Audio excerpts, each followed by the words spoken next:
The fluorescent lights of the corporate boardroom buzzed like angry wasps, casting harsh shadows across Elena Vasquez's weathered hands as she gripped the edge of the polished mahogany table. 27 floors below, the city of Chicago hummed with evening traffic, but up here in the gleaming tower of Meridian Industries, the only sound was the deliberate tap of manicured fingernails against imported marble. "You're telling me?" CEO Victoria Blackwood's voice dripped with barely concealed disdain. "That a woman who cleans office buildings thinks she understands business strategy?"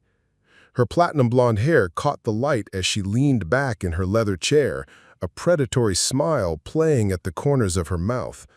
The other executives, 5 men in identical navy suits, shifted uncomfortably, their eyes darting between the 2 women like spectators at a gladiatorial match. Elena had arrived at this moment through a series of small rebellions.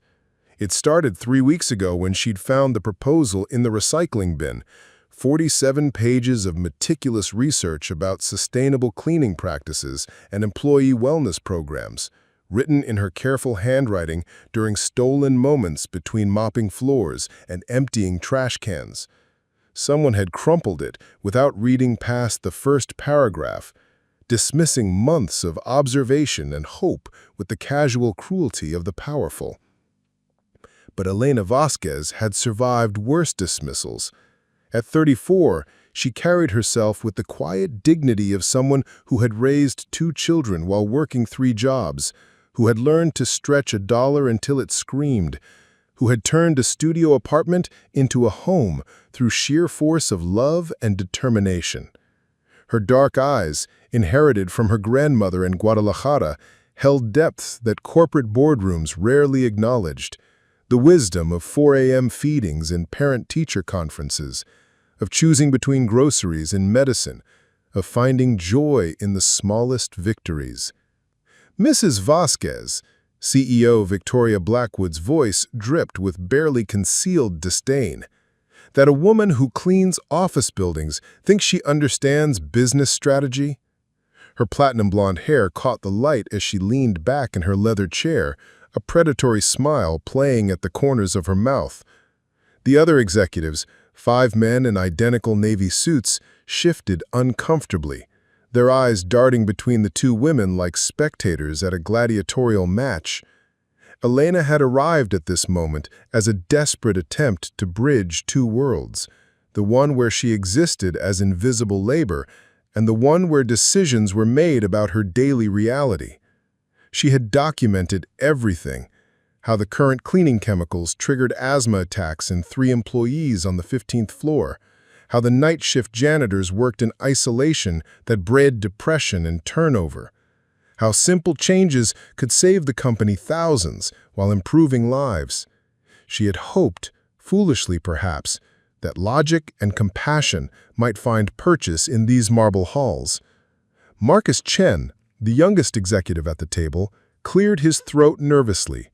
He was new enough to still notice the cleaning staff, to offer hesitant smiles that Elena always returned with genuine warmth. "Perhaps we should at least review." "Review what?" Victoria's laugh was sharp as breaking glass. "The fantasies of someone who thinks cleaning toilets qualifies her to run a corporation?" The cruelty was casual, practiced, the kind of dismissal that powerful people wielded like a scalpel, precise and devastating. Elena felt the familiar burn in her chest, the one that came with swallowing words that needed to be spoken. But this time, something had shifted.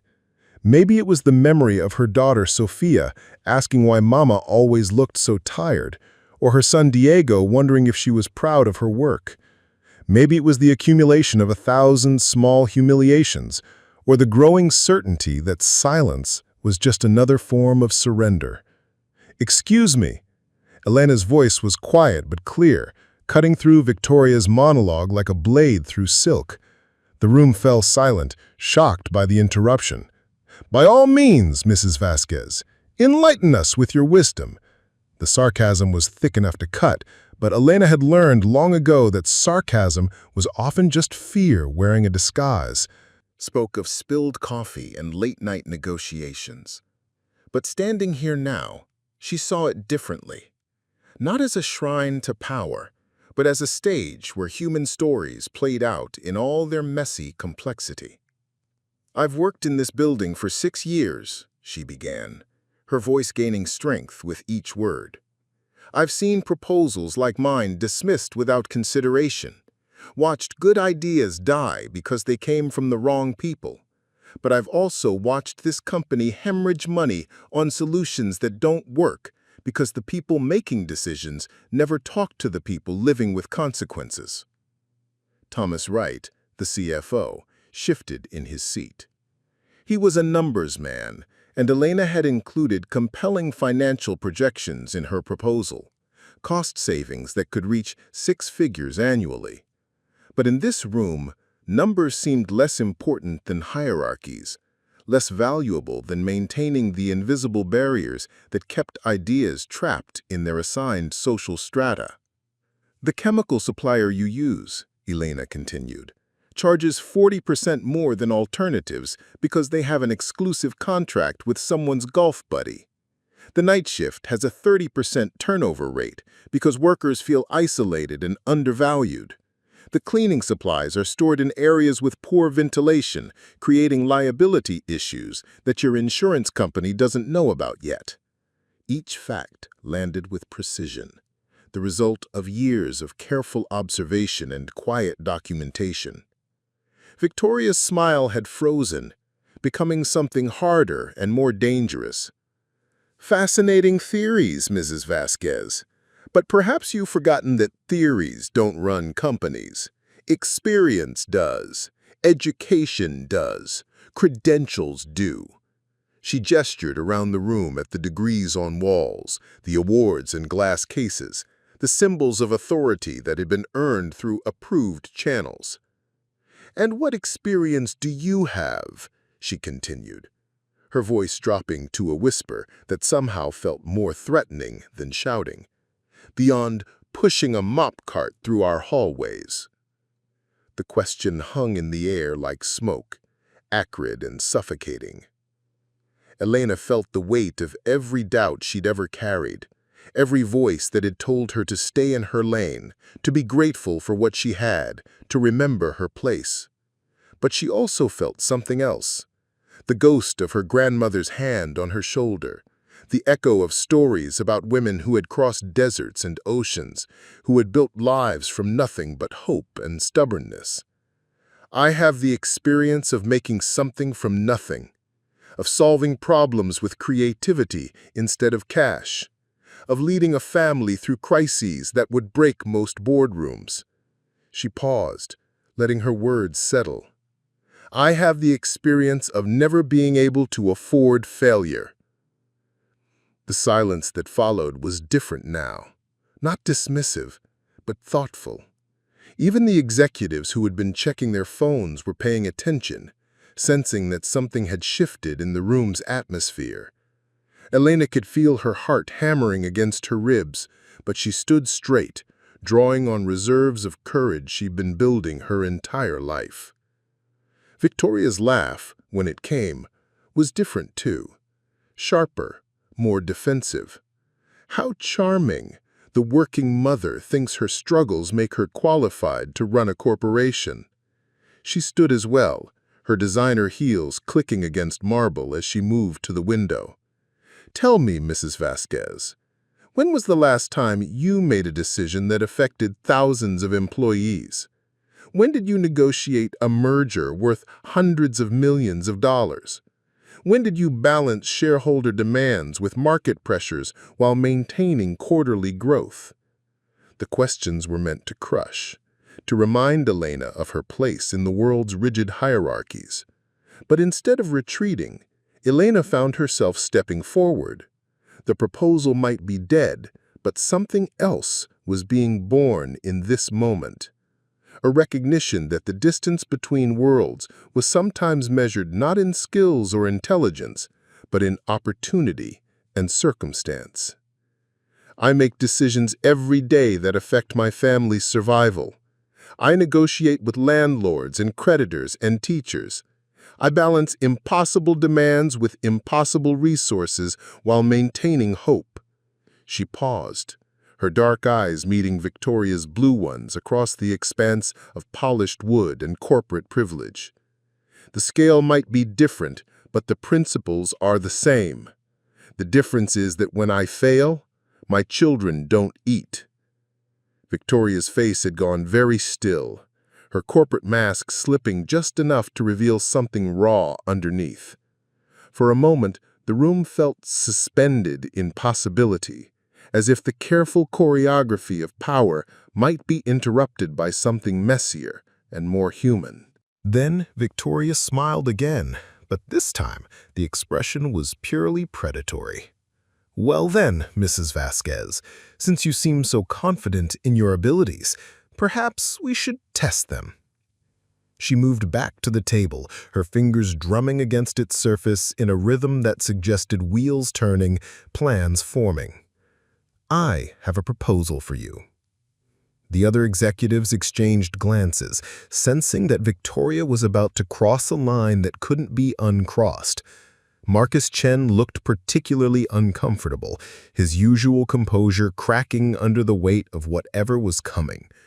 Thomas Wright had stopped taking notes, his pen frozen above his legal pad as if afraid to document what he was witnessing. "You want to play in the big leagues, Mrs. Vasquez? You want to sit at this table and make decisions that affect this company?" Victoria's voice was silk wrapped around steel, beautiful and dangerous in equal measure. "Then let's see if you can survive my world. Not for a career, not for a lifetime, just for 24 hours. Elena felt the trap closing around her, but also sensed an opportunity hiding within the challenge. Every instinct told her to retreat, to apologize, to return to the safety of invisibility. But those same instincts had kept her cleaning other people's messes instead of creating her own solutions, had kept her silent when silence served no one. "What exactly are you proposing?" Elena asked, her voice carefully neutral. She had learned long ago that the most dangerous offers often came wrapped in attractive packages. Victoria's smile widened, revealing teeth that had been straightened and whitened to perfection. 24 hours as acting CEO. Full authority, complete responsibility. Make the decisions, face the consequences, handle the pressure. If you can survive one day in my position, really survive, not just pretend, then maybe we'll take your little proposal seriously. The challenge was carefully calibrated to seem generous while being impossible. Victoria knew, as they all knew, that running a Fortune 500 company required years of preparation, networks of relationships, intimate knowledge of systems and processes that Elena couldn't possibly possess. It was designed to be a public humiliation, a demonstration of why hierarchies existed and why crossing them led inevitably to failure. But Elena heard something else in the offer, an admission that Victoria saw her as enough of a threat to require public dismantling. And in that admission was a kind of recognition, twisted though it might be. "And if I fail?" Elena asked, though she already knew the answer. "When you fail," Victoria corrected with surgical precision, "you'll never work in this building again. You'll be blacklisted from every major corporation in the city.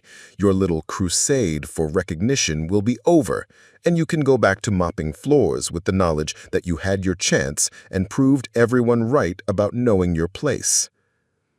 The stakes were clear, the risks enormous. Elena had 2 children depending on her income, rent due in 12 days, and no safety net beyond her own determination.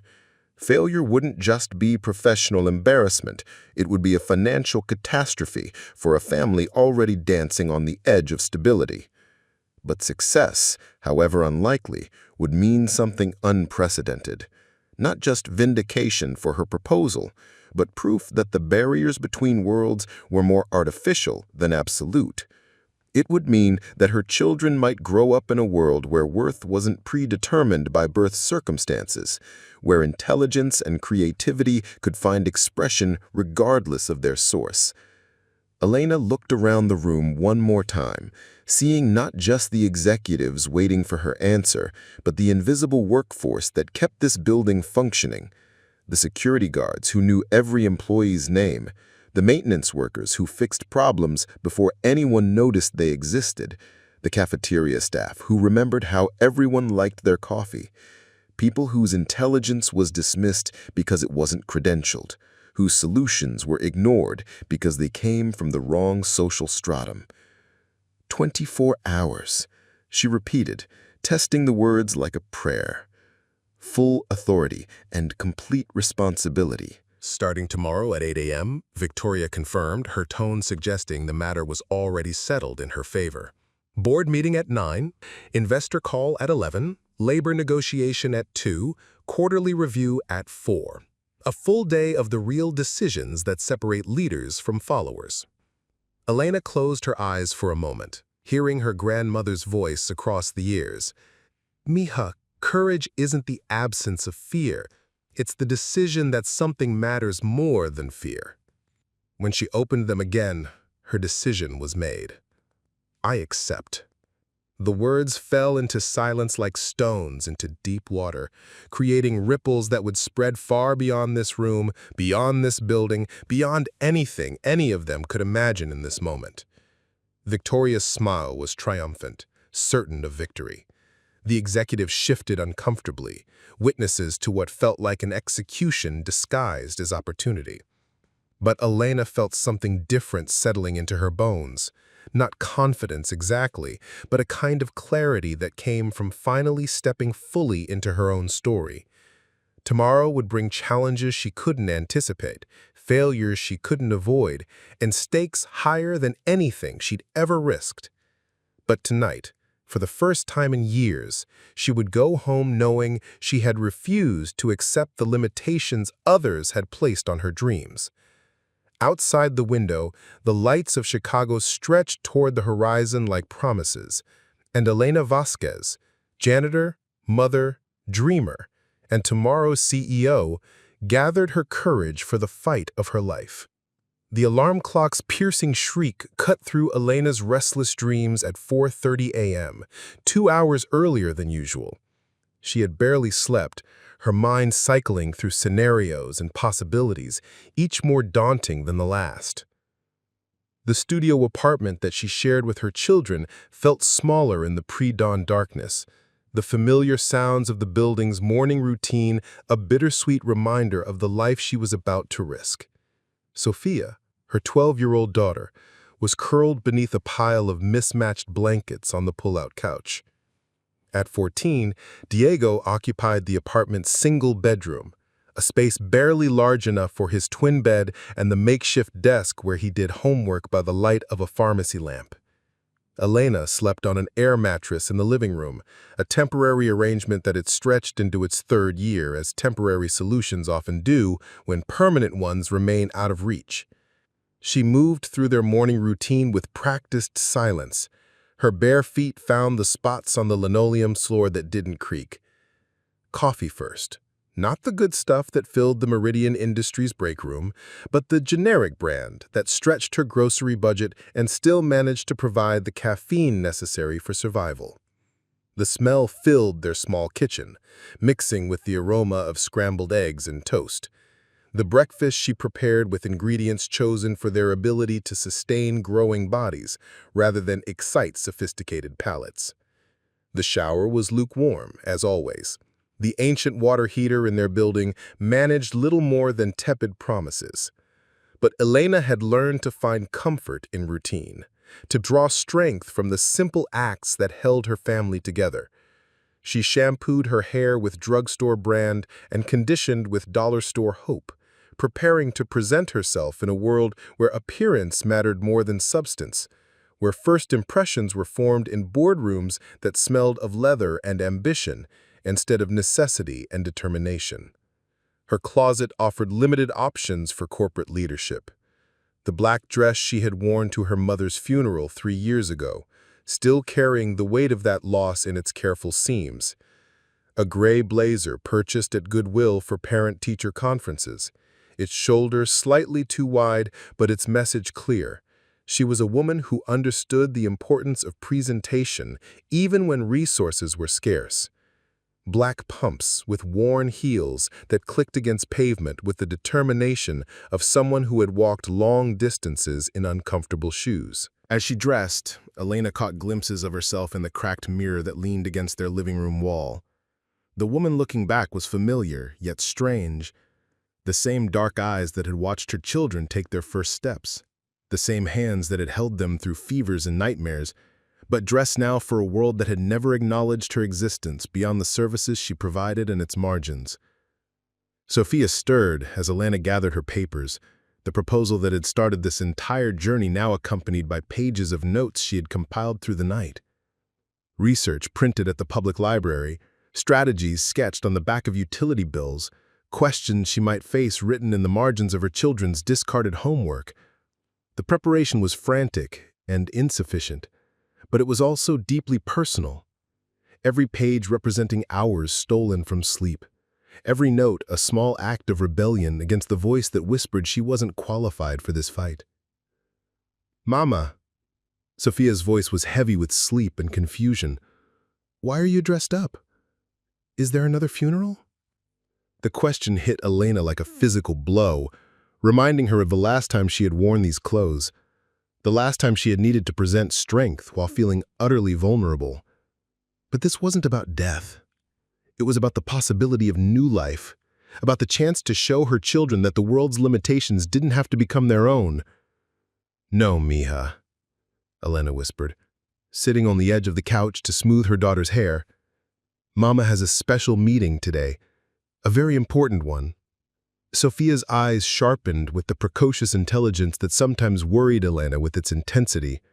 Her daughter saw everything, understood more than a 12-year-old should need to understand about the adult world's complicated negotiations between hope and reality. "Is it about your idea? The one you wrote about cleaning?" Sophia had read the proposal, of course. In their small apartment, privacy was a luxury they couldn't afford, and Sophia had inherited her mother's curiosity about how systems worked and how they might be improved. "Yes," Elena admitted, surprised by the steadiness in her own voice. "It's about that and about some other things, too." "Are you scared?" The question was direct, honest in the way that children's questions often are. Sophia had watched her mother navigate uncertainty before, had seen her worry about rent and groceries and Diego's growing feet that outpaced their shoe budget, but this felt different, bigger, more fragile somehow. Elena considered lying, offering the kind of reassurance that parents provide to protect their children from adult anxieties, but she had built her relationship with Sophia and Diego on honesty, on the belief that children were stronger than adults often assumed, and that respect for their intelligence was more valuable than false comfort. "Yes," she said finally, "I'm very scared. But sometimes being scared means you're about to do something important." Sophia nodded solemnly, processing this information with the gravity it deserved. "Will you still be able to pick me up from school?" The question revealed layers of concern that Elena hadn't fully considered. Sophia's world was built on routines, on the knowledge that Mama would be there for pickup, for homework help, for the 1,000 small interactions that comprise their daily lives. The challenge Elena had accepted wasn't just professional. It threatened to disrupt the careful ecosystem of care and attention that held their family together. "I don't know, baby," Elena admitted. "Today might be different from our usual days. But no matter what happens, you and Diego are still the most important things in my life. That never changes." Diego emerged from the bedroom then, his hair sticking up in impossible directions and his school clothes wrinkled from sleeping in them. At 14, he was caught between childhood and something harder, his shoulders already carrying responsibilities that his friends couldn't imagine. He worked part-time at a corner grocery store, his earnings helping to cover school supplies and occasional treats that stretched their budget but fed their souls. "Why are you up so early, Mom?" His voice was changing, cracking unpredictably between childhood and adolescence, but his eyes were already adult in their understanding of their family's precarious circumstances. Elena repeated her explanation, watching Diego's face as he processed the implications. He was old enough to understand that today represented either an extraordinary opportunity or a devastating risk, that his mother was gambling their stability on the chance that merit might overcome prejudice. "Do you think you can really do it?" Diego asked, and Elena heard both doubt and hope warring in his voice. He wanted to believe in her success, but he had also learned to protect himself from disappointment by managing expectations. "I don't know," Elena answered honestly, "but I think it's worth trying to find out." Diego nodded slowly, then surprised her by wrapping his arms around her in a hug that smelled of teenage boy and infinite possibility. "I'm proud of you, Mom, even if it doesn't work out." The words threatened to undo her carefully constructed composure, but Elena held tight to both her children and her resolve. This moment, standing in their tiny apartment, wearing borrowed confidence and secondhand hope, this was why the challenge mattered. Not for corporate recognition or personal vindication, but for the chance to show Sofia and Diego that the world's definitions didn't have to limit their dreams. At 6:30 a.m., Elena left her children with Mrs. Rodriguez, their neighbor who had become an informal grandmother figure in their lives. Mrs. Rodriguez asked no questions, but offered silent support in the form of homemade breakfast burritos for the kids and a small wooden cross that she pressed into Elena's palm. "Para protection," she whispered in Spanish, her weathered hands warm against Elena's nervous fingers. "And remember, mija, you already know how to lead. You've been doing it every day." The bus ride to downtown Chicago took 43 minutes, the same route Elena had traveled for 6 years, but now viewed through different eyes. She saw the city waking up around her, construction workers beginning their shifts, shop owners raising security gates, students hurrying toward schools and universities. Each person carried their own dreams and challenges, their own complicated relationship with the systems that shaped their days. Elena pulled out her notes, reviewing them one more time. She had spent the night researching Meridian Industries' current challenges, using free Wi-Fi at the library to access financial reports and industry analyses. The company was facing pressure from multiple directions: labor disputes over working conditions, environmental concerns about their manufacturing processes, competition from more agile startups that offered similar services at lower costs. These were complex problems that couldn't be solved with simple solutions, but Elena had identified patterns and possibilities that seemed to have escaped the attention of the current leadership. The building looked different at 7:45 a.m., transformed by morning light and her new perspective. She had cleaned these marble floors countless times, had emptied trash cans and wiped down surfaces while the building slept around her. But walking through the lobby as Elena Vasquez, acting CEO, felt like entering a foreign country where she knew the geography but not the language. The elevator ride to the 27th floor was eternal and instantaneous, each floor passing in a blur of nervous energy and determined preparation. When the doors opened, she was greeted by Margaret Chen, Marcus's younger sister and Victoria's executive assistant. Margaret had always been kind to Elena, had sometimes offered genuine smiles during night shift encounters, and had once helped her carry a heavy trash cart to the service elevator. "Mrs. Vasquez?" Margaret's voice carried surprise and something that might have been respect. "Miss Blackwood asked me to get you settled in her office. She's taken a personal day." The executive suite was even more imposing from this perspective. Victoria's office occupied a corner of the building, with floor-to-ceiling windows that offered panoramic views of Lake Michigan and the city's sprawling neighborhoods. The desk was mahogany and marble, larger than Elena's bedroom, and commanding enough to make visitors feel appropriately insignificant. But Elena noticed other details now. The family photos turned face down, the prescription bottles hidden in a drawer that hadn't closed completely, and the bottle of expensive wine that was 3/4 empty despite the early hour. "The board meeting is in 15 minutes, Margaret said, her professional demeanor not quite concealing her curiosity about this unprecedented situation. "I've prepared the agenda and the quarterly reports. Is there anything else you need?" Elena sat in Victoria's chair, feeling the leather embrace her with an authority she had never experienced. From this height, the world looked different. Not just the literal view from the windows, but the perspective that came with occupying space at the center of decision-making rather than at its margins. She could see how easy it would be to lose touch with ground-level reality from this elevation, how the distance between this office and the lives it affected might render human cost abstract and manageable. "Tell me about the labor dispute." Elena opened the folder that contained more complexity than she had anticipated. "What are the workers actually asking for, and what has been the response?" "They want better safety equipment, more predictable schedules, and representation on the committee that makes workplace policy. Ms. Blackwood has been resistant to negotiation." Elena nodded, recognizing patterns she had observed from the other side of power. The requests weren't unreasonable, but they challenged the existing hierarchy in ways that made traditional leadership uncomfortable. She made notes in the margins of reports, seeing connections between worker dissatisfaction and the turnover rates she had documented in her original proposal. "What about the environmental concerns?" "Community groups are protesting our waste disposal methods. There have been 3 violations in the past 6 months, and the fines are increasing." She hesitated, then added, "Some of the violations were brought to Ms. Blackwood's attention by your original proposal." The irony wasn't lost on Elena. The problems she had identified while emptying trash cans and cleaning floors had escalated into crises that now demanded executive attention. But instead of vindication, she felt the weight of responsibility settling onto her shoulders. These weren't abstract business challenges anymore. They were real problems affecting real people, and for the next 24 hours, the solutions were hers to find.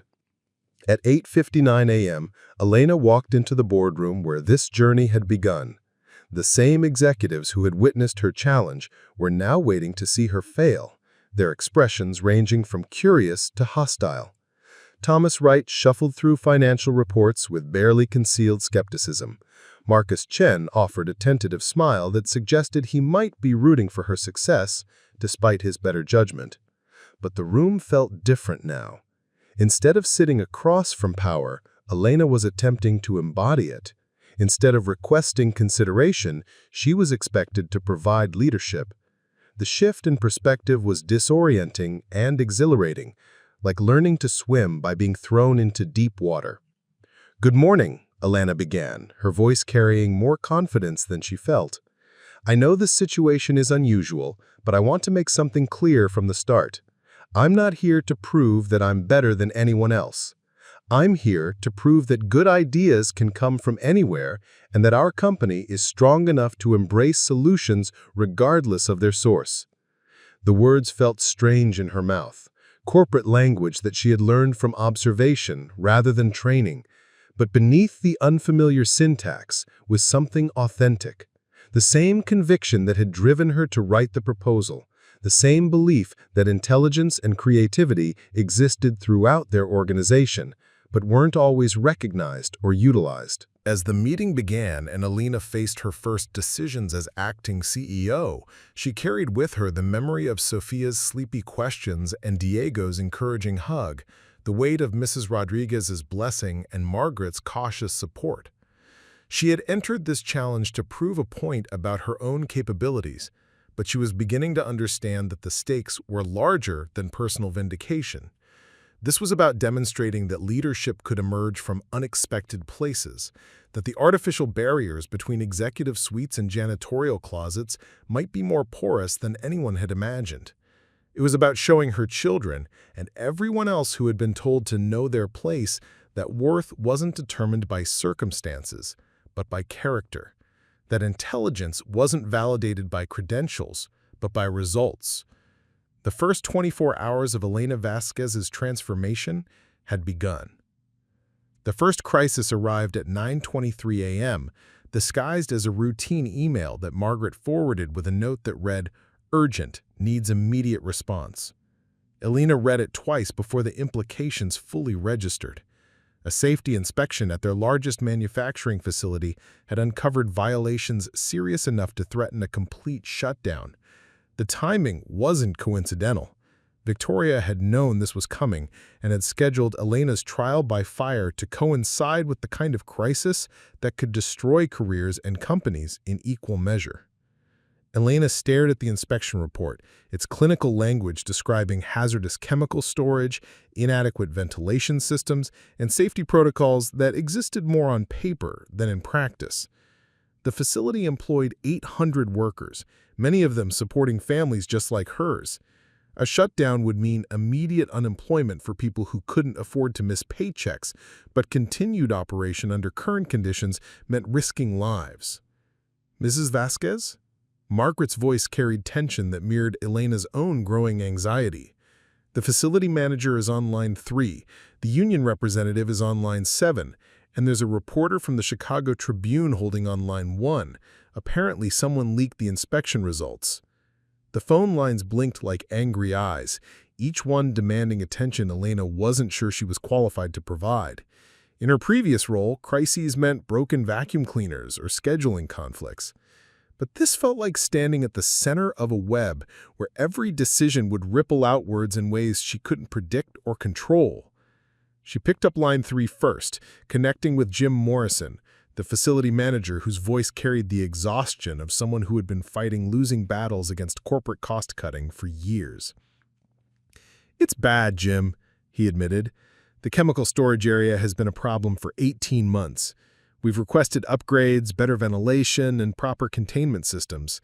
Every request gets kicked upstairs and disappears into committee hell.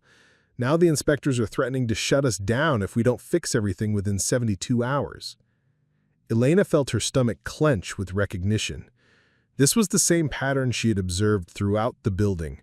Problems identified by people doing the actual work, solutions blocked by people protecting their budgets, crises emerging from the gap between knowledge and action.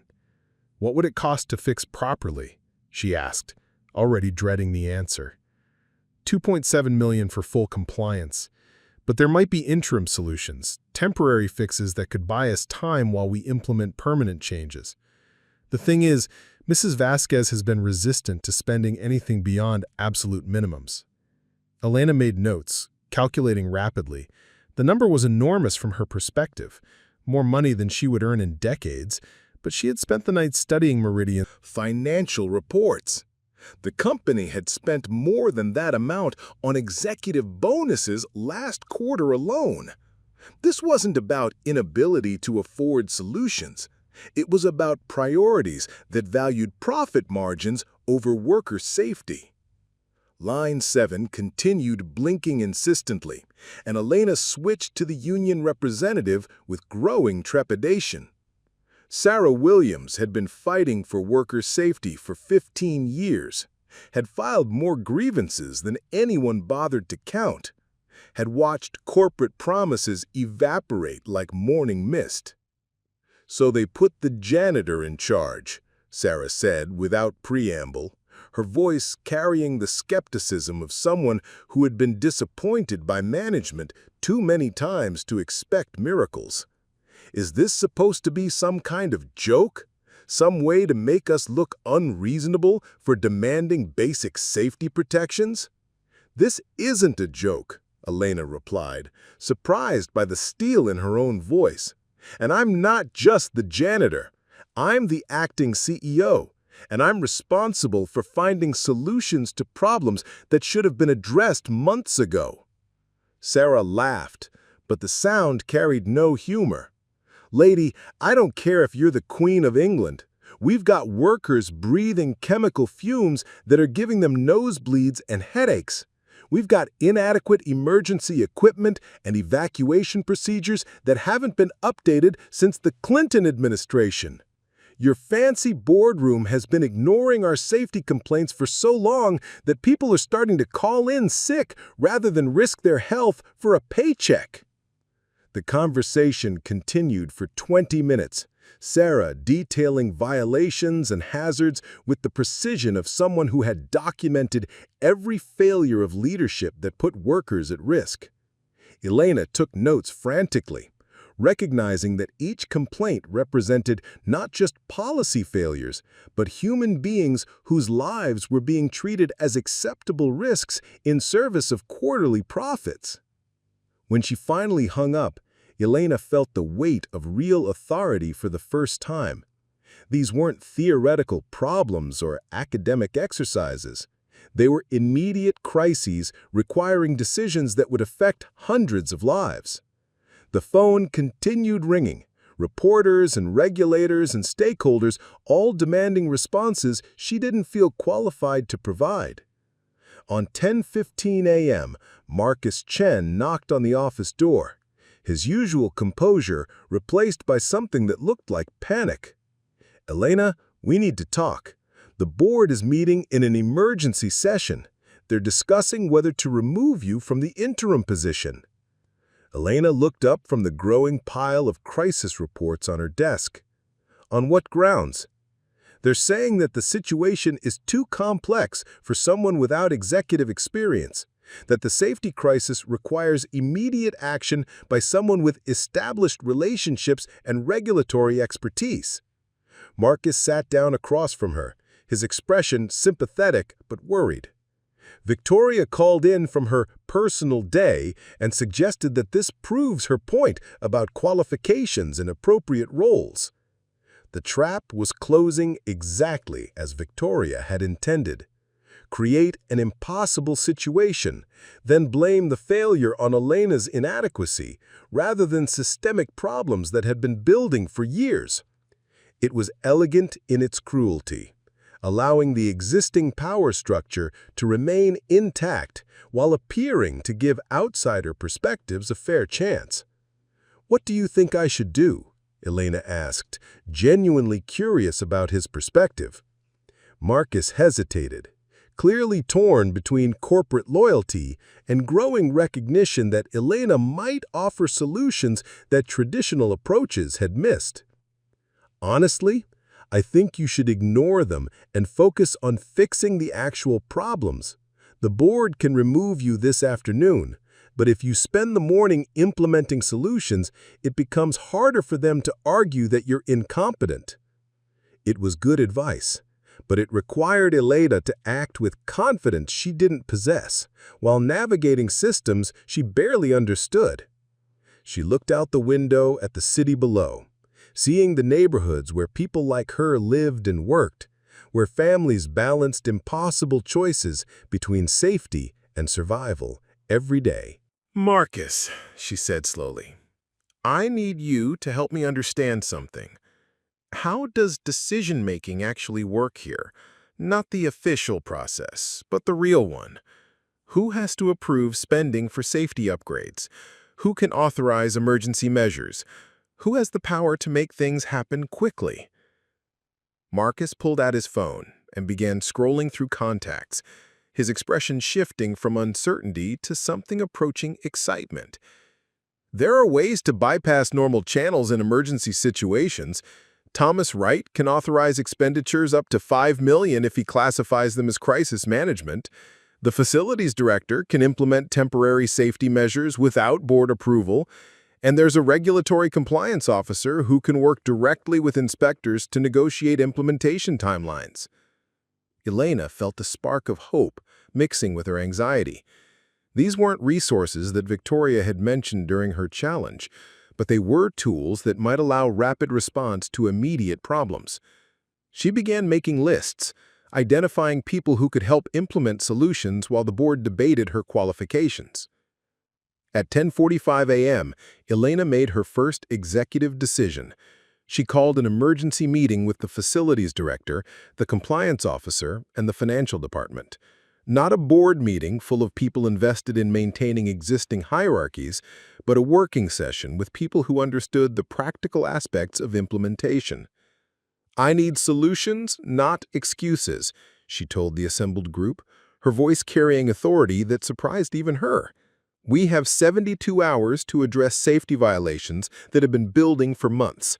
I want temporary fixes that protect workers immediately, and I want a timeline for permanent solutions that ensures this never happens again." Robert Martinez, the facilities director, spread blueprints across the conference table with the enthusiasm of someone who had been waiting years for permission to do his job properly. We can implement emergency ventilation in the chemical storage area within 24 hours using portable systems. It's not elegant, but it's effective and meets safety standards. For the long-term fix, we need to redesign the entire storage facility, but I have preliminary plans that could be implemented in phases. Elena studied the blueprints, recognizing some elements from her own observations during cleaning shifts. She had seen workers moving chemicals through poorly ventilated areas, had noticed the improvised storage solutions that suggested inadequate official facilities, had overheard conversations about headaches and respiratory problems that seemed to cluster around certain work areas. "What about the cost?" she asked, though she was beginning to understand that this question had been used as an excuse rather than a legitimate constraint. Thomas Wright, who had joined the meeting with obvious reluctance, consulted his laptop with the expression of someone performing a familiar ritual. Emergency measures would cost approximately $400,000. Full facility upgrade would be $2.7 million spread over 18 months. Elena did quick calculations in her head, numbers that she had memorized from studying the company's financial reports. "We spent more than that on the executive retreat last quarter. We're spending more than that on consulting fees for a marketing campaign that isn't showing results. This isn't about money, it's about priorities." The observation hung in the air like a challenge, forcing everyone in the room to confront the gap between stated values and actual decisions. Thomas Wright looked uncomfortable but didn't contradict her analysis. Robert Martinez nodded with the satisfaction of someone whose professional recommendations were finally being taken seriously. "Authorize the emergency measures, implement them today, and I want the full upgrade plan on my desk by tomorrow morning, with realistic timelines and resource requirements." As the meeting broke up, Elena felt something shifting inside her. The authority wasn't just about occupying Victoria's chair or making decisions from executive suites. It was about using institutional power to solve problems rather than manage them. For the first time since accepting the challenge, she began to see how her perspective might actually create value rather than just prove points. But the crisis was far from over. At 11:30 a.m., Margaret knocked urgently on the office door with news that made Elena's stomach sink. "The Tribune reporter published her story," Margaret said, holding up her phone to display the headline. "Meridian Industries, janitor named CEO as safety crisis explodes." The article was brutal in its implications, suggesting that Elena's appointment was either a publicity stunt or evidence of corporate desperation. Elena read the piece twice, recognizing the careful way it undermined her credibility while appearing to report facts objectively. The reporter had interviewed several unnamed sources who questioned whether someone with no executive experience could handle complex regulatory challenges. There were quotes from industry experts suggesting that safety violations required sophisticated leadership and established relationships with regulatory agencies. "It gets worse," Margaret continued reluctantly. "The story is being picked up by financial news networks. Stock price is down 3% since the market opened, and there are calls for board intervention."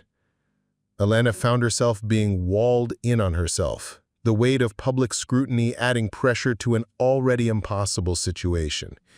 She had expected opposition from within the company, but the media attention transformed her personal challenge into a public spectacle where failure would be amplified and scrutinized.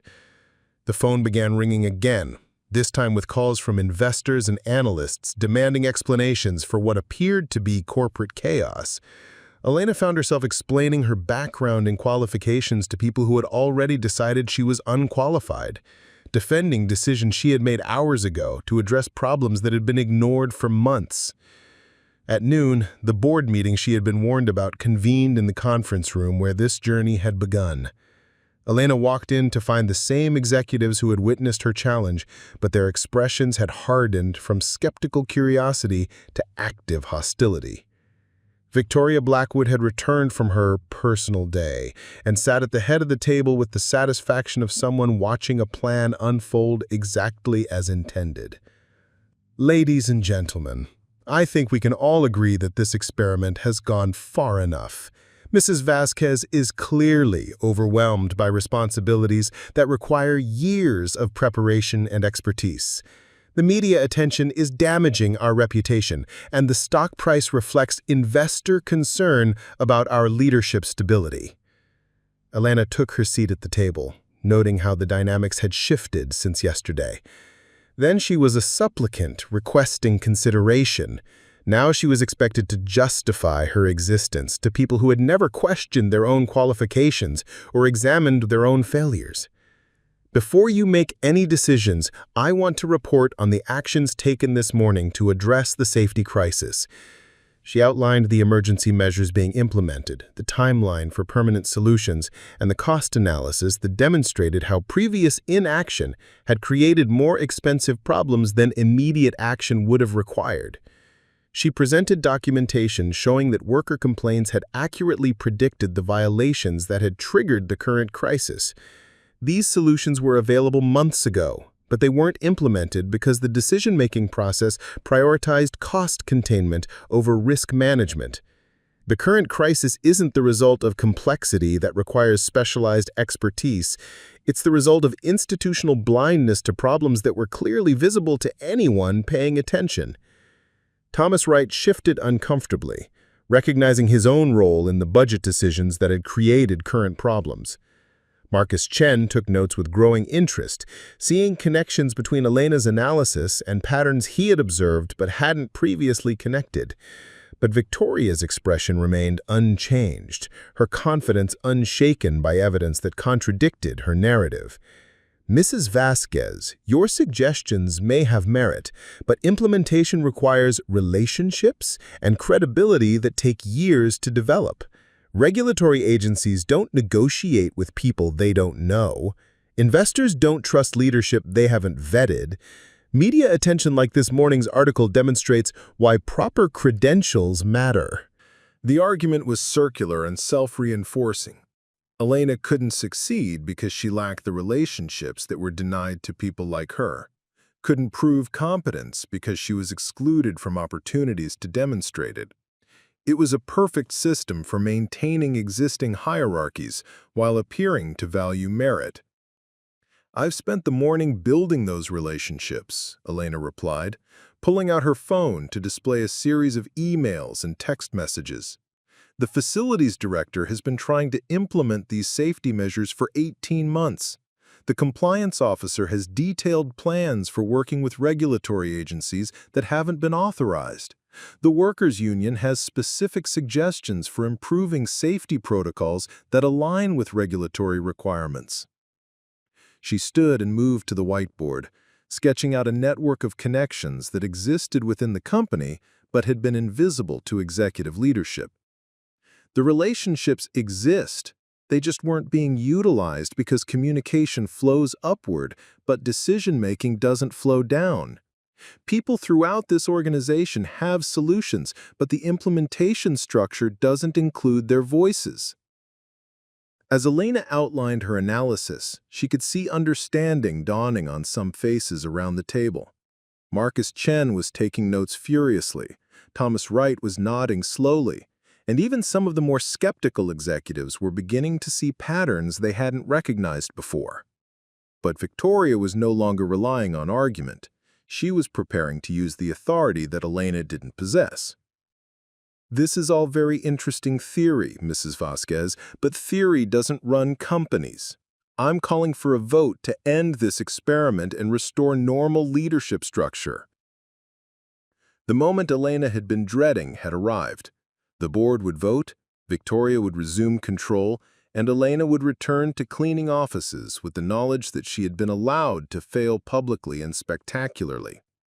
The trap had been perfect in its execution, creating an impossible situation, providing inadequate support, then blaming the failure on individual inadequacy rather than systemic problems.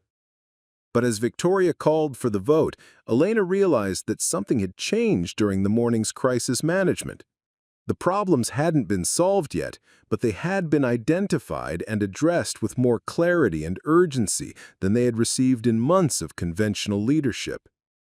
The relationships she had built in a few hours were already producing results that established approaches had failed to achieve.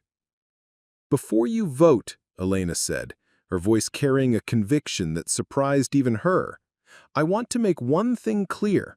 This isn't about me proving I can do Victoria's job. This is about demonstrating that leadership can emerge from anywhere when it's needed, and that solutions exist throughout this organization if we're willing to recognize them." She stood and looked around the table, meeting each executive's eyes in turn.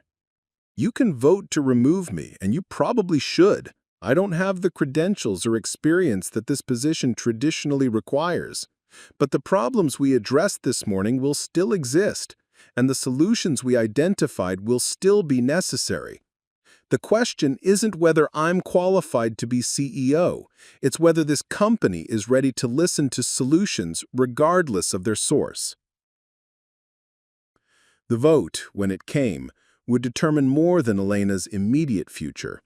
It would establish whether Meridian Industries was willing to evolve beyond traditional hierarchies, whether crisis could catalyze change, whether merit could overcome prejudice when stakes were high enough to matter.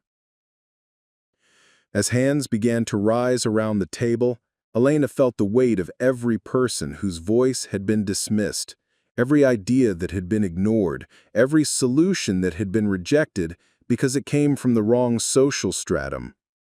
This moment was about more than her personal vindication. It was about proving that intelligence and creativity existed throughout their organization, waiting only for recognition and opportunity.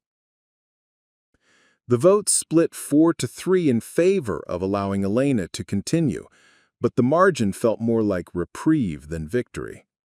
Marcus Chen had argued passionately for giving the emergency measures time to work. Thomas Wright had surprised everyone by supporting Elena's financial analysis, noting that her cost projections were more accurate than the estimates they had been working with for months. But Victoria's expression promised that this battle was far from over. 24 hours, Victoria said, her voice carrying the precision of a countdown. "You have until 8 a.m. tomorrow to prove that this gamble was worth the risk. But understand, Mrs. Vasquez, every failure, every mistake, every missed deadline will be documented and used as evidence that credentials matter more than good intentions." Elena nodded, accepting the challenge while recognizing its impossibility. 24 hours to solve problems that had been building for years, to transform systems that resisted change, to prove that leadership could emerge from anywhere when supported rather than sabotaged. But she had something Victoria didn't expect, a network of people throughout the organization who had been waiting years for someone to listen to their solutions. At 2:15 p.m., Elena walked into the labor negotiations session that Victoria had scheduled as part of her impossible day. The conference room was divided like a battlefield, with management representatives on one side and union officials on the other. Sarah Williams sat across from Robert Martinez, both wearing the exhaustion of people who had fought the same battles too many times without resolution. "Well, this is interesting," Sarah said as Elena took the seat usually occupied by Victoria. "The janitor CEO wants to negotiate working conditions with people who actually do the work. Are you going to tell us how grateful we should be for our jobs while the company can't afford basic safety measures?" Elena opened her notebook, filled now with observations from her morning crisis management, and looked directly at Sarah. "I want to start by apologizing, not on behalf of the company, but personally. I've worked in this building for 6 years, and I've seen the conditions you're talking about. I've watched good people get sick from chemical exposure, seen workers injured because safety equipment was old or inadequate. I should have spoken up sooner, but I was afraid of losing my job." The honesty caught everyone off guard. Sarah's combative posture softened slightly, and the management representatives shifted uncomfortably as Elena acknowledged failures they preferred to deny. "The difference now," Elena continued, "is that I have temporary authority to actually address these problems instead of just documenting them. So tell me what you need, and let's figure out how to make it happen." What followed was unlike any labor negotiation in Meridian Industries' history. Instead of adversarial positioning, Elena facilitated a collaborative problem-solving session.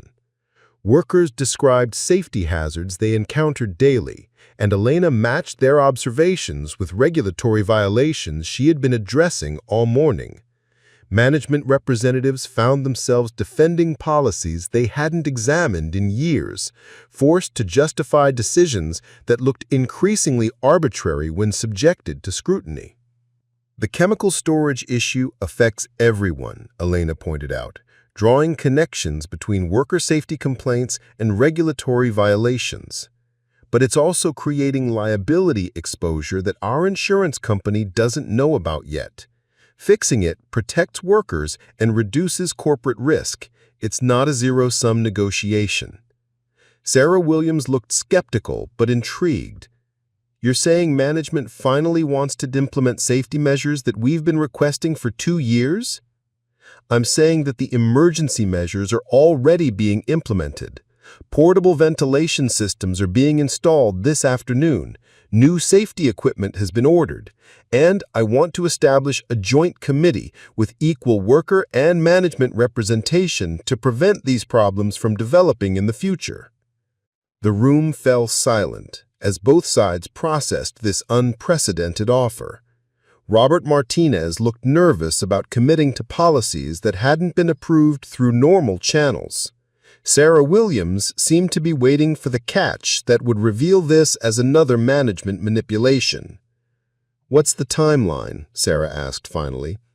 "Emergency measures today, joint committee meeting tomorrow, full safety upgrade plan by next week." Elena met Sarah's eyes directly. "And I want you to chair the committee. You've been documenting these problems longer than anyone. You should lead the solutions." The offer was radical in its implications. Elena was proposing to give authority to someone who had been fighting management for years, to create power-sharing arrangements that challenged traditional hierarchies. But she had observed that Sarah Williams knew more about operational safety than any executive, had better relationships with workers than any manager, and had demonstrated sustained commitment to solving problems rather than managing them. "Why should we trust you?" Sarah asked bluntly. "You're here for 24 hours, then what? Victoria comes back and reverses everything you've promised?" It was the question Elena had been dreading, the limitation that made all her efforts feel temporary and potentially meaningless. But as she considered her answer, she realized something important had shifted during the day's negotiations. "Because these aren't my solutions," Elena said slowly. "They're solutions that have been developed by people throughout this organization who understand the problems better than any executive. I'm not creating new policies. I'm implementing recommendations that have been ignored for years. And those recommendations exist in writing, with documentation and support that makes them harder to reverse." She pulled out the files she had been accumulating all day: safety reports, financial analyses, worker complaints, regulatory citations. "This isn't about my authority lasting beyond tomorrow. It's about using temporary authority to implement permanent changes that are supported by evidence and required by law." As the negotiation continued, Elena found herself facilitating conversations between people who had been fighting for years without really listening to each other. Workers described daily hazards that management representatives had never witnessed firsthand. Managers explained budget constraints and regulatory complexities that workers hadn't fully understood. But instead of these differences creating more conflict, Elena helped identify solutions that addressed multiple concerns simultaneously. By 4:30 p.m., they had reached agreements that seemed impossible when the session began. Emergency safety measures would be implemented immediately, with workers participating in oversight to ensure effectiveness. A joint committee would be established with rotating leadership and equal representation. Most importantly, they had created a communication structure that would prevent problems from festering in isolation until they became crises. But Elena's greatest revelation came during the final minutes of the negotiation, when Sarah Williams made an observation that connected everything Elena had been learning throughout the day. "You know what's different about this conversation?" Sarah said, looking around the table with something approaching wonder. "For the first time, someone in management is asking us what we need instead of telling us what we should want." The comment hit Elena with unexpected force, protesting something she had been sensing but hadn't articulated. The problems throughout Meridian Industries weren't primarily technical or financial. They were problems of communication and recognition. Solutions existed at every level of the organization, but the implementation structure only flowed in one direction, creating blindness to resources and insights that were available but unacknowledged. At 5:15 p.m., Elena returned to Victoria's office to find Margaret Chen organizing a stack of messages that had accumulated throughout the afternoon. The safety crisis had generated media attention that rippled through financial markets and regulatory agencies, but Elena was beginning to see patterns in the chaos that suggested opportunities rather than just problems. "The Tribune wants a follow-up interview," Margaret reported. "The SEC is asking for documentation about our safety compliance procedures, and there are 3 investment firms requesting meetings to discuss corporate governance changes." Elena studied the messages, recognizing that external pressure might actually support the changes she was trying to implement rather than undermine them. Regulatory scrutiny would require the safety measures she had already authorized. Investor attention might favor leadership approaches that identified problems early rather than managing them as crises. Media coverage could highlight solutions rather than just failures if the story was framed appropriately. Margaret looked surprised, but intrigued by the strategy. "You want to share credit for the solutions?" "I want to demonstrate that solutions come from collaboration, not individual authority," Elena clarified. "The story isn't about a janitor becoming CEO, it's about an organization discovering resources it didn't know it had." As evening approached, Elena found herself preparing for the quarterly review meeting that would cap her impossible day. The financial reports spread across Victoria's desk told a story of steady profitability maintained through cost-cutting and corner-cutting, quarterly growth achieved by deferring maintenance and ignoring problems until they became expensive to fix. But Elena was beginning to see different possibilities hidden within the numbers. The safety measures she had authorized would cost money initially, but reduce insurance premiums and liability exposure over time. The worker committee would identify problems before they became regulatory violations, preventing expensive emergency responses. The communication structures they were implementing would tap into organizational knowledge that had been ignored, potentially generating innovations and efficiencies that formal planning processes had missed. At 6 p.m., Elena called home to check on Sofia and Diego.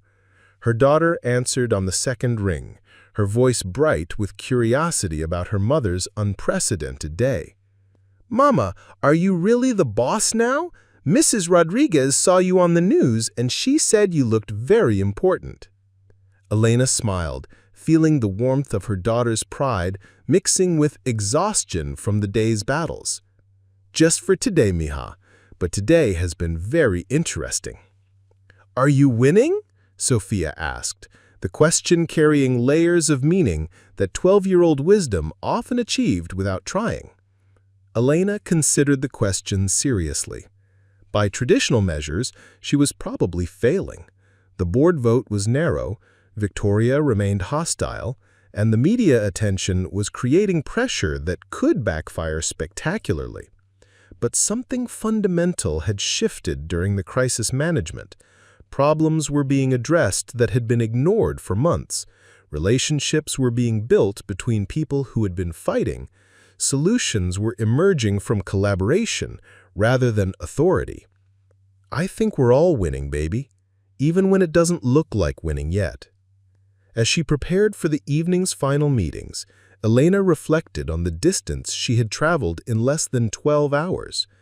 The woman who had cleaned these offices in darkness and silence had been replaced by someone who occupied the center of decision-making, who facilitated conversations between people with different forms of expertise, who's used institutional authority to implement solutions rather than manage problems. But the transformation wasn't complete, and the most challenging tests were still ahead. Victoria's trap had been carefully constructed to create failure at the moment when success seemed possible, to demonstrate that crossing social boundaries led inevitably to public humiliation. The quarterly review meeting would attract exactly the kind of scrutiny that Elena was least prepared to handle, the kind of technical financial analysis that required years of specialized training.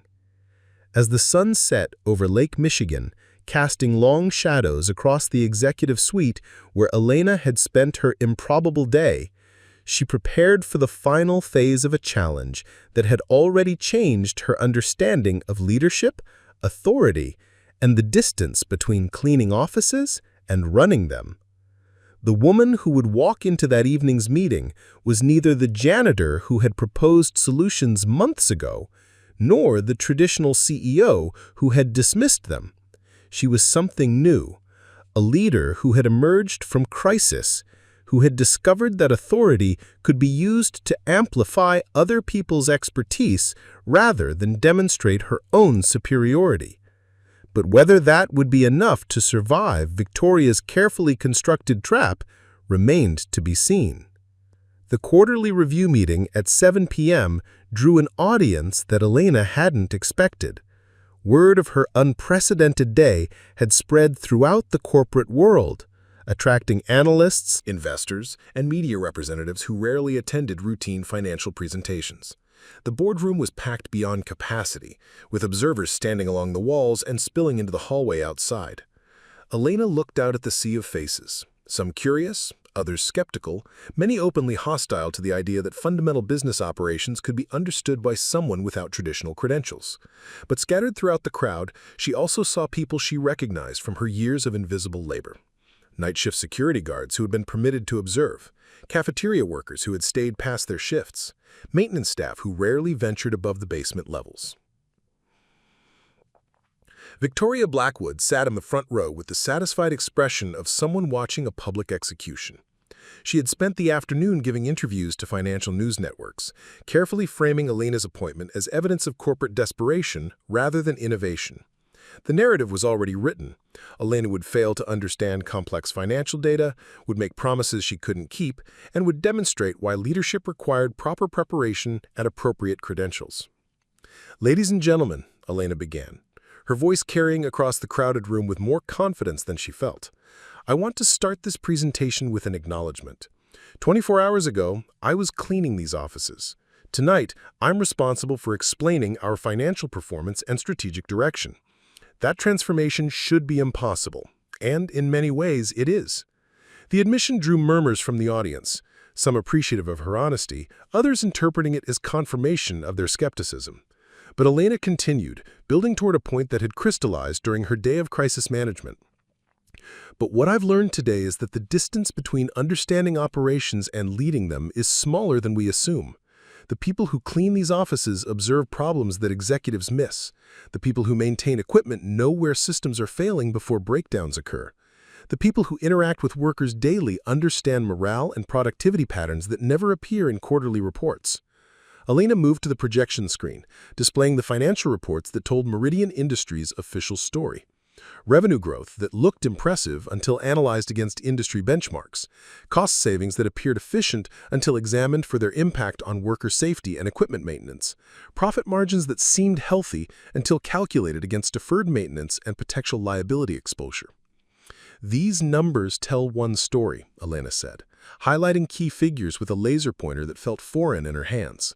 "But there's another story hidden within them, the story of problems that have been managed rather than solved, of costs that have been deferred rather than eliminated, and opportunities that have been missed because our decision-making structure doesn't include input from people who understand operations intimately."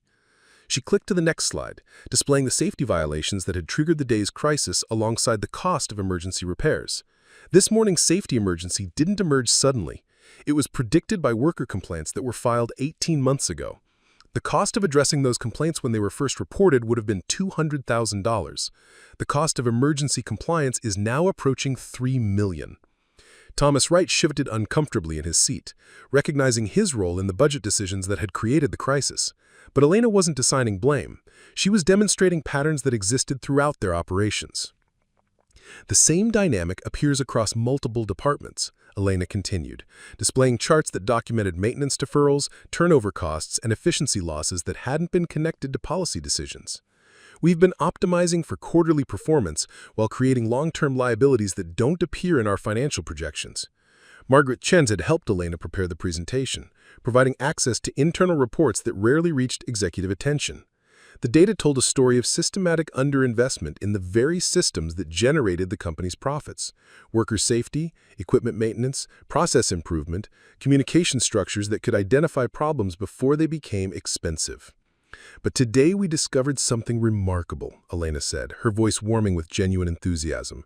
"People who work directly with Our systems have identified problems and developed recommendations that address multiple challenges simultaneously." She displayed the joint committee structure that had emerged from the labor negotiations, showing how worker input could prevent safety violations while reducing insurance costs and improving efficiency. She outlined the communication protocols that would allow frontline observations to reach decision-makers before problems became crises. "The emergency measures we implemented today will cost $400,000, Elena reported, but they will prevent regulatory fines that could exceed $2 million, reduce insurance premiums by an estimated $600,000 annually, and eliminate productivity losses from worker illness and equipment downtime." The financial projections were solid, based on data that Thomas Wright had verified throughout the afternoon. But more importantly, they demonstrated that solutions could generate value rather than just require expenditure, that investment in worker safety and operational excellence could improve profitability rather than threaten it. As Elena detailed the day's achievements, she could see attitudes shifting throughout the audience. Financial analysts were taking notes, recognizing patterns they hadn't previously connected. Investors were asking questions about scalability and implementation, interested in approaches that could generate sustainable competitive advantages. Even some of the more skeptical observers were nodding, acknowledging that Elena's analysis identified real problems and practical solutions. But the presentation's most powerful moment came when Elena introduced Sarah Williams, asking the union representative to explain how worker input could improve operational efficiency while enhancing safety protections. "For 15 years, I've been fighting for changes that management considered too expensive," Sarah said, her voice carrying the authority of someone who had earned credibility through sustained advocacy. "Today, someone finally asked what we needed instead of telling us what we should want." The result was solutions that protect workers and reduce costs, the kind of win-win outcomes that emerge when you include affected people in decision-making. Sarah outlined the joint committee structure, describing how rotating leadership and equal representation would ensure that problems were identified early and addressed collaboratively. She presented data showing how worker-identified safety hazards correlated with equipment failures and productivity losses, demonstrating that frontline observations could prevent expensive problems if they were systematically collected and analyzed. "This isn't about labor versus management," Sarah concluded. "It's about using all the intelligence available to us instead of limiting ourselves to perspectives from the executive suite." When Elena returned to the podium for closing remarks, the room's energy had transformed completely. Instead of waiting for her to fail, the audience was engaged with possibilities they hadn't previously imagined. Questions came rapidly about implementation timelines, about scalability to other facilities, about metrics for measuring success. I want to be clear about something, Elena said, addressing the elephant in the room that everyone was thinking about but nobody had mentioned directly. Tomorrow morning, I return to my previous role. Victoria Blackwood resumes her position as CEO, and this experiment ends. But the solutions we've identified don't depend on my continued authority. They depend on recognizing that good ideas can come from anywhere if we create structures that welcome them. The statement drew surprised murmurs from the audience, many of whom had assumed that Elena was angling for permanent promotion. But her willingness to step aside while advocating for systemic changes demonstrated something that impressed even her critics. This wasn't about personal ambition, but about organizational improvement. Victoria's expression had grown increasingly stormy throughout the presentation. Her usual commanding presence felt defensive rather than authoritative. Mrs. Vasquez has certainly generated interesting discussion, Victoria began, her tone suggesting that interest was not necessarily positive. But presentations are easier than implementation. Ideas are simpler than execution. And one day of crisis management doesn't qualify someone to lead a Fortune 500 company. The response felt hollow after Elena's detailed analysis and collaborative problem-solving demonstration. Victoria was defending traditional hierarchies without addressing the substance of Elena's achievements, protecting her authority without acknowledging the problems that Elena had identified and addressed. Marcus Chen stood up unexpectedly, his usual diplomatic restraint replaced by conviction that had been building throughout the day. With respect, Victoria, I think you're missing the point. Elena hasn't claimed to be more qualified than you. She's demonstrated that qualifications can come from experience we don't traditionally recognize, and the solutions she's implemented today address problems that we've been struggling with for months. Other voices began joining the conversation. Thomas Wright acknowledging that Elena's financial analysis was more comprehensive than their usual reports. Robert Martinez praising her operational insights. Even some board members expressing interest in formalizing the collaborative approaches she had demonstrated. But the evening's most significant moment came when Dr. Patricia Hendricks, the company's lead researcher and a woman Elena had never met, stood to address the room. "I've been with this company for 12 years, Dr. Hendricks said, her voice carrying the quiet authority of someone whose expertise was unquestioned. "I have a PhD from MIT, an MBA from Wharton, and 15 years of experience in corporate research and development. And I learned more about operational efficiency from Elena's presentation tonight than from any executive briefing I've attended." The endorsement was devastating to Victoria's position, coming from someone whose credentials were impeccable and whose judgment was respected throughout the corporate community. Dr. Hendricks continued, outlining how Elena's worker-centered approach aligned with research on organizational learning and innovation that the company had been attempting to implement through expensive consulting arrangements. "The collaborative structures Elena has described are exactly what management theory recommends for complex problem-solving," Dr. Hendricks concluded. "The difference is that she's implemented them through crisis management rather than academic planning, which may actually make them more effective." As the meeting concluded near 9 p.m., Elena felt the strange mixture of triumph and exhaustion that comes from exceeding impossible expectations, while recognizing that success might be temporary. The room buzzed with conversations about implementation strategies and follow-up meetings, but she knew that tomorrow would bring Victoria's return and potential reversal of everything she had accomplished. But something fundamental had shifted during the presentation. Elena hadn't just demonstrated her own capabilities, she had proven that organizational intelligence existed at levels that weren't traditionally recognized, that solutions could emerge from collaboration rather than authority, that the distance between cleaning offices and understanding them was smaller than anyone had imagined. As people filed out of the boardroom, many stopped to shake Elena's hand or ask questions about specific aspects of her analysis. Sarah Williams hugged her with tears in her eyes, expressing gratitude for recognition that had been decades in coming. Margaret Chen thanked her for demonstrating that support staff could contribute strategic insights rather than just administrative assistance. But the evening's final conversation was with Victoria herself, who approached Elena as the room emptied with an expression that mixed defeat with something approaching respect. "You've created quite a mess for me to clean up," Victoria said, but her tone lacked the venom that had characterized their earlier interactions.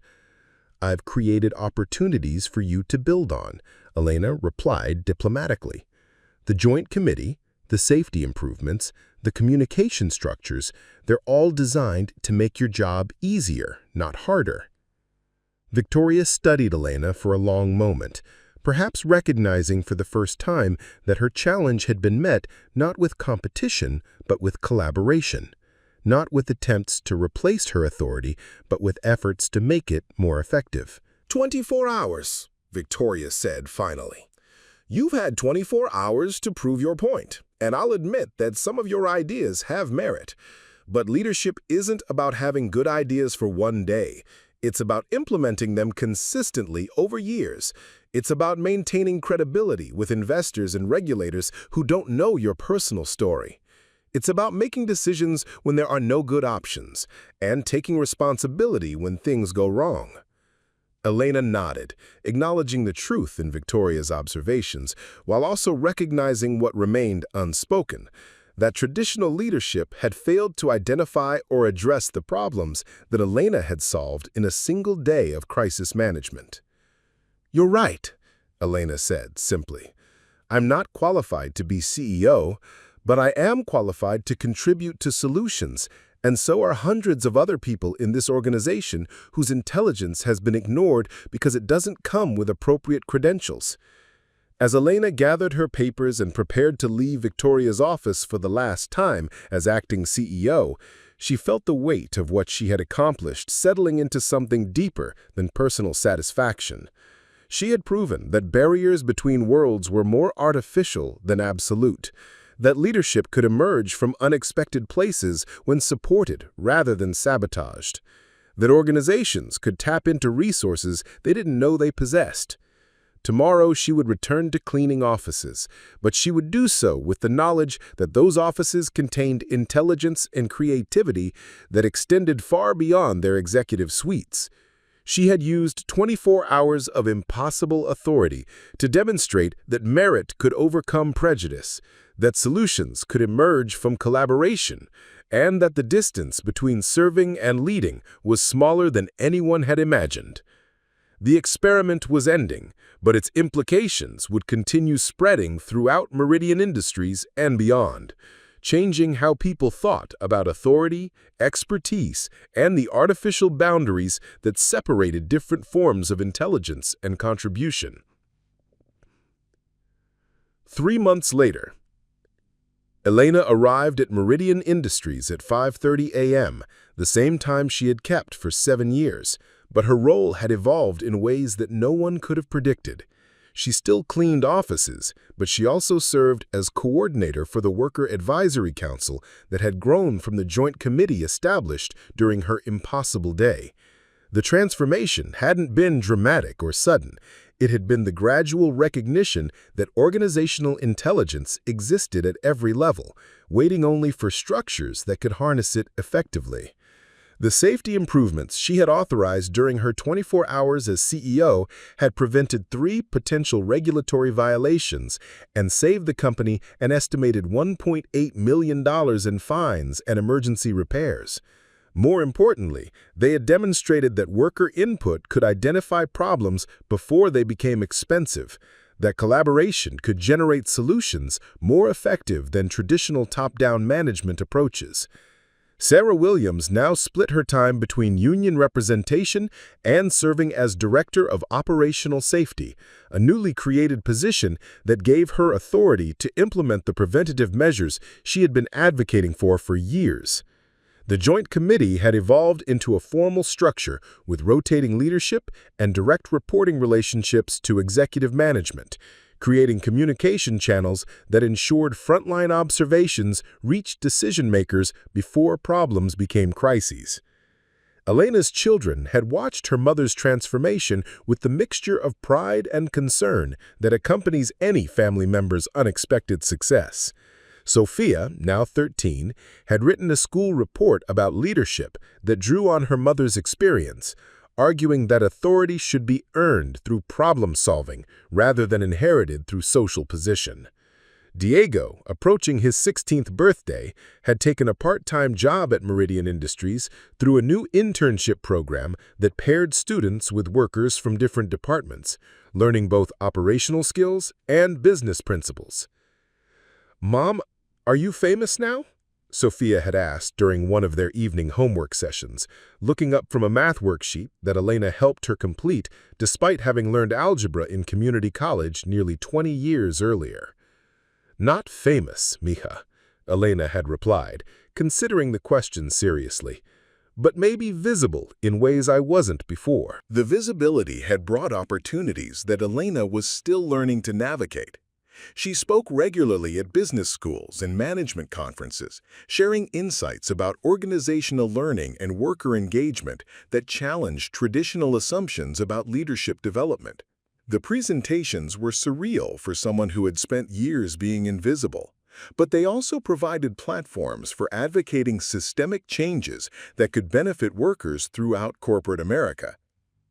6 months later, Victoria Blackwood's leadership style had evolved in subtle but significant ways following Elena's demonstration.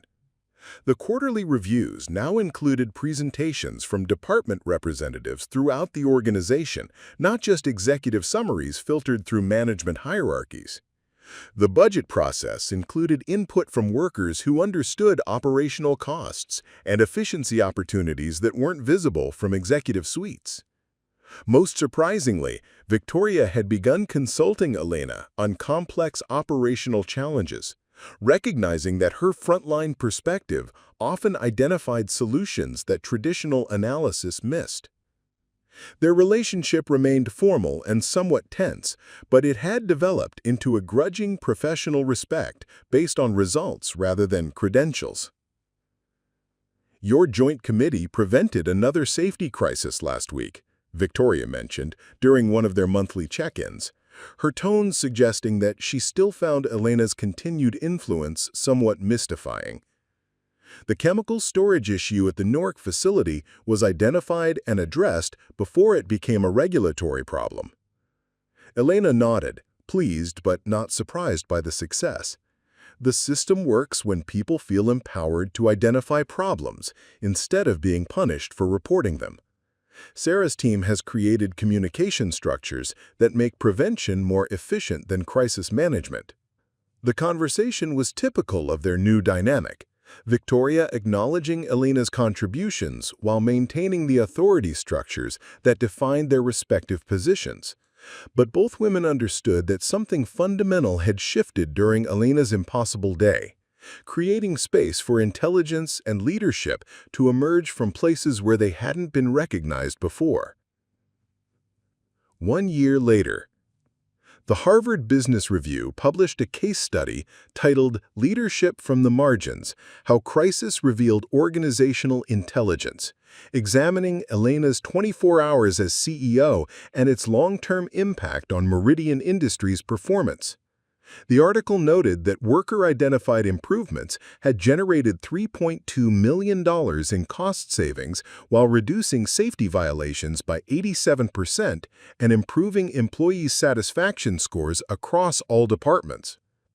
But the study's most significant finding was that collaborative decision-making structures had improved innovation rates and problem-solving efficiency beyond what traditional management approaches had achieved. The joint committees had identified operational improvements that research and development teams had missed, suggesting that frontline experience provided insights that couldn't be replicated through formal analysis. Elena was invited to speak at Harvard Business School's annual leadership conference, standing before an audience of MBA students and corporate executives who represented the traditional pathway to authority that she had bypassed entirely. The irony wasn't lost on her. A woman who had learned business principles through necessity rather than education was now teaching future leaders about organizational effectiveness. She told the audience, "Leadership isn't about having all the answers. It's about creating structures that allow the best answers to emerge regardless of their source.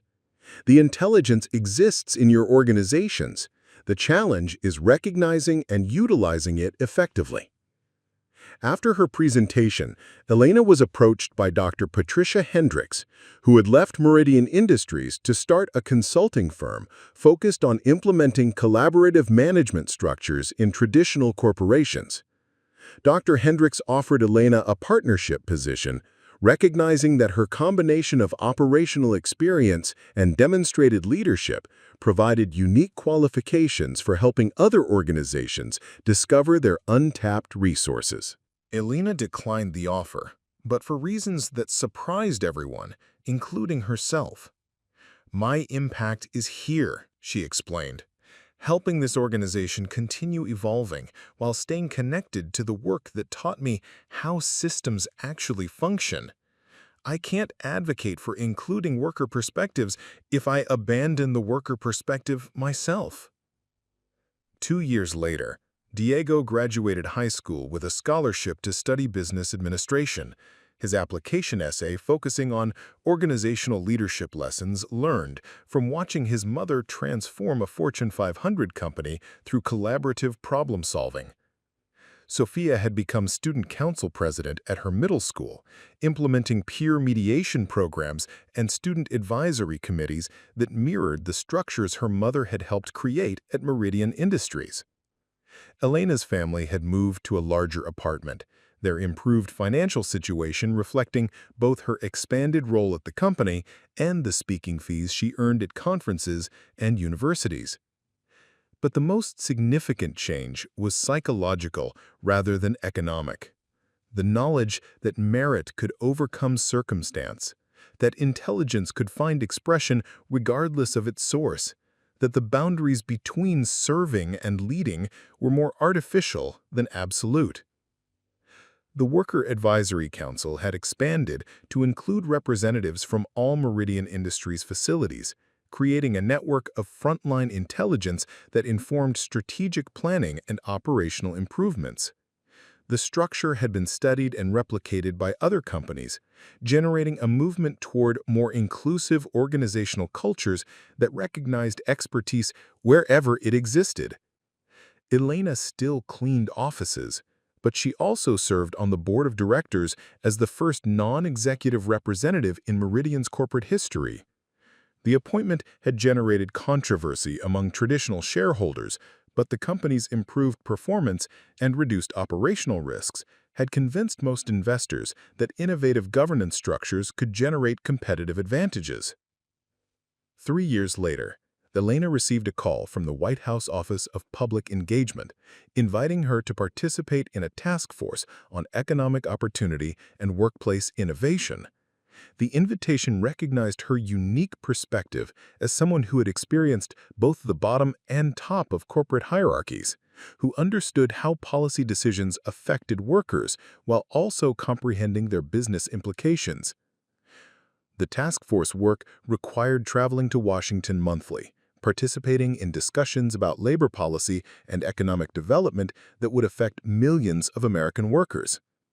Elena found herself in rooms with senators and cabinet members, offering insights about workplace dynamics that informed national policy discussions. But the role that meant most to her was serving as mentor to other workers who were advocating for changes in their own organizations. She received emails from janitors and cafeteria workers, from security guards and maintenance staff, from people whose intelligence had been dismissed but who were finding ways to contribute solutions to the challenges they observed daily. "Remember," she would tell them during phone calls and video conferences, You already understand your organization better than most people in executive suites. The challenge isn't developing expertise, it's finding ways to share what you already know. 5 years later, Sophia was applying to colleges with essays about social justice and organizational change, her worldview shaped by watching her mother prove that merit could overcome prejudice when supported by opportunity and determination. Diego was completing his business degree with internships at companies that had implemented collaborative management structures, studying how traditional hierarchies could evolve to become more inclusive and effective. Elena had been promoted to Vice President of Organizational Development, a newly created position that formalized her role in helping Meridian Industries continue evolving beyond traditional corporate structures. She still maintained her early morning cleaning schedule, insisting that staying connected to operational realities was essential for understanding how policy decisions affected daily work experiences. The company's performance had improved dramatically since implementing the collaborative structures that emerged from Elena's impossible day. Safety violations had been virtually eliminated. Worker satisfaction scores ranked among the highest in their industry. Operational efficiency had improved sufficiently to generate sustainable competitive advantages that attracted new investment in contracts. Victoria Blackwood had been promoted to regional CEO, overseeing Meridian's expansion into new markets, where collaborative management approaches were generating superior results compared to traditional hierarchical structures. Their relationship had evolved into genuine partnership, with Victoria providing strategic oversight while Elena ensured that growth didn't compromise the cultural changes that had driven their success. 7 years later, Elena received an honorary doctorate from the University of Chicago, recognizing her contributions to organizational theory and leadership development. The ceremony was attended by her children, now college students pursuing their own versions of purpose-driven careers, and by colleagues from throughout Meridian Industries who had been part of the cultural transformation that continued spreading beyond their company. Dr. Patricia Hendricks introduced Elena at the ceremony, noting that her impact extended far beyond a single corporation or even a single industry. Elena Vasquez proved that leadership can emerge from anywhere when it's needed, that intelligence exists throughout our organizations waiting for recognition, and that collaboration can generate solutions more effective than authority. The speech was gracious and accurate, but Elena's own remarks focused on the people who had made her success possible, the workers who had shared their knowledge, the managers who had been willing to listen, the executives who had supported changes that challenged their traditional authority, the family members who had provided emotional support during uncertain times. This recognition belongs to everyone who believed that merit should matter more than circumstance, Elena said, looking out at an audience that included university professors and Meridian Industries janitors, policymakers and community organizers, her children, and the colleagues who had become extended family. 10 years later, Elena's story had become a case study taught in business schools worldwide, but she continued working at Meridian Industries in roles that combined strategic leadership with operational understanding. The company had become a model for inclusive management practices, attracting top talent and generating superior performance through structures that utilized intelligence from throughout the organization. Sophia had graduated law school and worked for a firm specializing in employment rights and workplace advocacy. Diego had completed his MBA and returned to Meridian Industries as a management trainee, continuing the family's connection to the organization while bringing fresh perspectives to its continued evolution. The Worker Advisory Council had spawned similar structures at thousands of companies globally, creating a movement toward more democratic workplace governance that recognized expertise regardless of its source. Elena consulted with organizations implementing these changes, sharing insights about the practical challenges and sustainable solutions that emerged from her decade of experience bridging different levels of corporate hierarchy.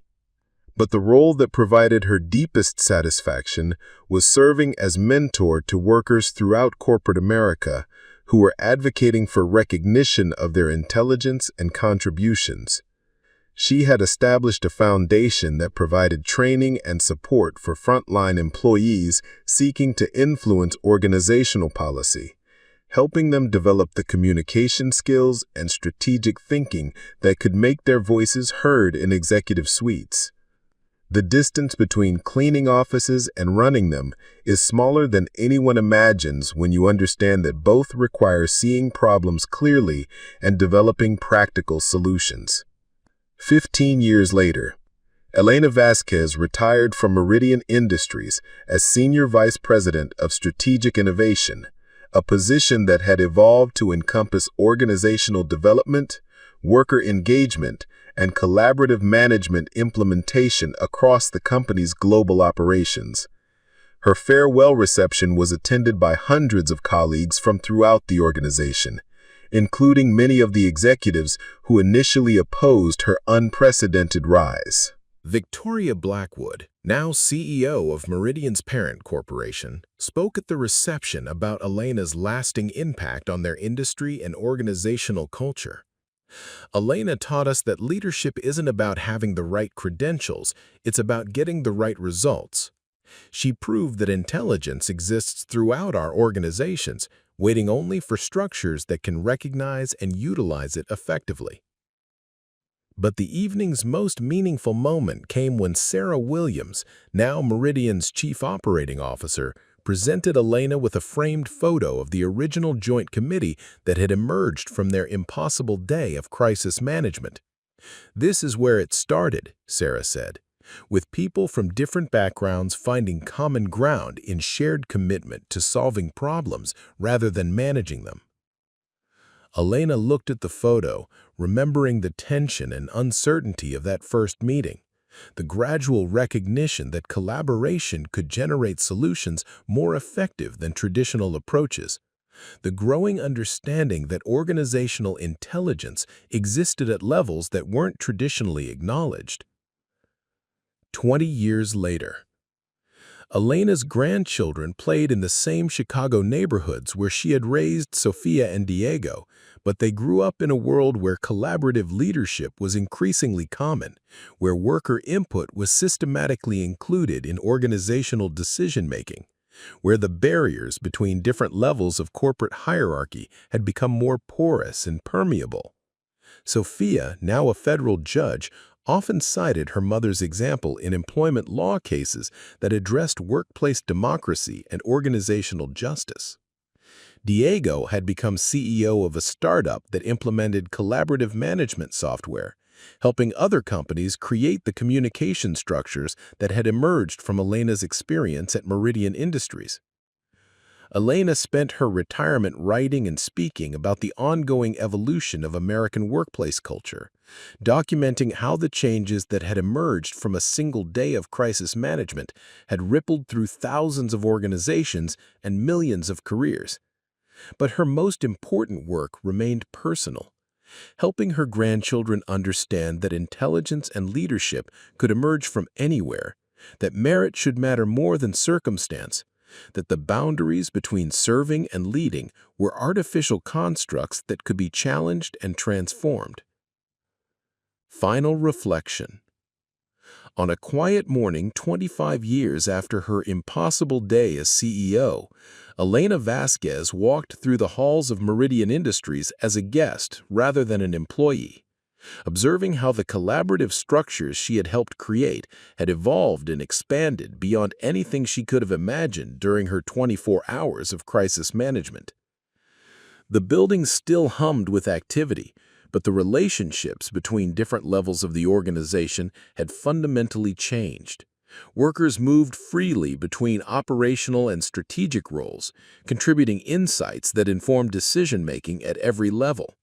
Executives spent regular time on production floors and in service areas, maintaining connection to the realities that their policies affected. Elena paused at the window of the boardroom where her journey had begun, remembering the mixture of fear and determination that had driven her to accept Victoria's challenge. The woman who had stood at this table a quarter-century ago could never have imagined the transformation that would follow.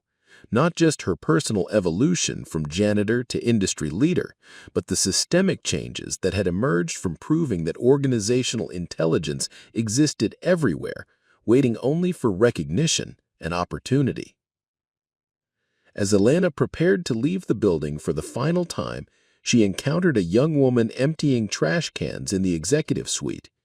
The worker moved with the same careful attention to detail that Elena remembered from her own years of invisible labor, the same quiet dignity that came from finding purpose in work that others dismissed as unimportant. "Excuse me," the young woman said, recognizing Elena from photos displayed throughout the building. "You're Elena Vasquez, aren't you? The one who became CEO for a day?" Elena smiled, noting how the story had evolved in its retelling, becoming simpler and more dramatic, but losing some of the collaborative complexity that had made it meaningful. "I am. And you're?" "Maria Santos," the young woman replied, her voice carrying hope and uncertainty in equal measure. "I've been working here for 2 years, and I have some ideas about improving efficiency in the night cleaning operations.